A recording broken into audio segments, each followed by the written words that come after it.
It's actually been almost 10 years since we launched the Energy Efficient Mortgage Initiative. So we had our first discussions at the end of 2014 and really started work at the beginning of 2015.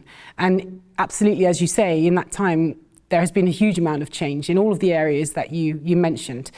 And so what that has led us at the EMF-ECBC to do is to reconsider a little bit, review the work that we've been doing through the Energy Efficient Mortgages Initiative to make sure that it's still fit for purpose, that it's offering the right kind of support to the market to accelerate the financing of the transition, right, using energy efficient mortgages. I think it's fair to say that 7 or 8 years ago, the focus was absolutely on climate change mitigation and adaptation. Today, it's about energy independence, energy security, and also mitigating energy poverty, right, because of recent developments. And so we have been for some time now, and we continue to focus on an ecosystem approach to developing the market in energy efficient mortgages. So where you bring together all of the participants, you clarify roles and responsibilities, and you really deliver a seamless end-to-end customer journey. But really to respond to the changes that we've seen in the last months and perhaps more recent years, we're working on additional de-risking tools for lenders. We're trying to enhance our consumer behavioural analysis so lenders really understand their customers and what they need.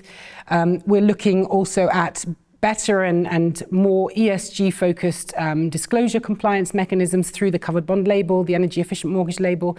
And finally, we're also looking at policy analysis, making sure that the policy framework that lenders have to comply with actually works harmoniously and doesn't, if you like, disincentivize lending to ESG for ESG purposes. So it's really about checking the fundamentals of the energy efficient mortgage value chain and making sure that they're still fit for purpose and extending where necessary.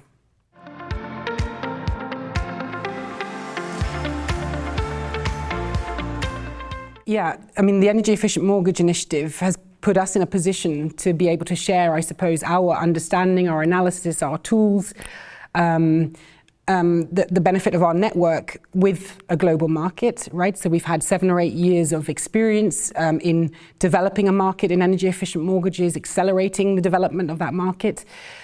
We've focused on consumer appetite and demand. We focused on data availability and access, growing the green bond market, value chain optimization. So what we consider, I suppose, in Europe to be the pillars of energy efficient mortgage market development. So that's all intelligence, if you like, and expertise that we can certainly share with a global market, a global audience. At the same time, and I think this is really important, we have also done research into what's happening in other jurisdictions. So we focused, for example, on Kenya, Malaysia, and Japan.